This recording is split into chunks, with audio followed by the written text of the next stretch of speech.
রাধে রাধে বন্ধুরা, চলো আজকে তোমাদেরকে একটা জিনিস দেখাচ্ছি, একটা জায়গা যেটা আমাদের বাড়ির খুব কাছে। মানে আমরা ঠাকুর দেখতে আসি, তো এসে এই মন্দিরটাতে ঢুকছি। এটা হচ্ছে দেবালয়, আর অনেকে এই মন্দিরটা নিয়ে ভিডিও করছে। এই মন্দিরটা খুব সুন্দর, চলো এই মন্দিরটা তোমাদেরকে ঘুরে দেখাই। আমি জানি এই ভিডিওগুলো এখন পোস্ট করার কোনো মানেই হয় না, তবু গ্যালারি থেকে যখন ভিডিওগুলো ডিলিট করে দিচ্ছিলাম তখন এই ভিডিওটা আমার চোখে পড়লো। তো ভাবি যে ভাবলাম যে ভিডিওটা পোস্ট করেই দিই, অন্তত থেকে যাবে আমার ফোনে। তো ওই সাইডে দেখতে পেলে যে মহাদেবের মন্দির, তারপর গণেশজির মন্দির, আর এরকম ছোট ছোট পরি মতো করা আছে চারিদিকে।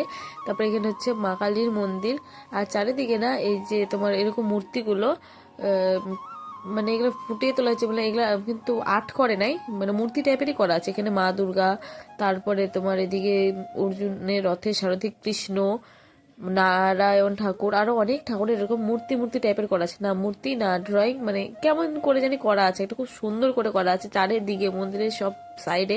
এখানে মা সীতার মূর্তি টাইপের করা আছে, তারপরে এদিকে যে মহাদেব, মা পার্বতীর এনাদের ছবি আছে। মন্দিরটা খুবই সুন্দর দেখতে। তোমরা যারা যারা আমাদের রায়গঞ্জের আশেপাশে আছো, যারা এখনো পর্যন্ত এই মন্দিরে আসেনি, তারা অবশ্যই আসতে পারো, একবার দেখতে পারো যে মন্দিরটা কত সুন্দর। দেখতে পাচ্ছ যে ওপরে একটা মূর্তি আছে, তারপরে যে চারদিক দিয়ে এরকম পরি পরি করা মতো, তারপরে এদিকে বজরংবলীর মন্দির, আর ওই সাইডে সেম এরকমই আর একটা দেখো করা আছে। ওখানটায় হচ্ছে এই মন্দিরের যে মালিক তার তার মূর্তি করা আছে আর কি।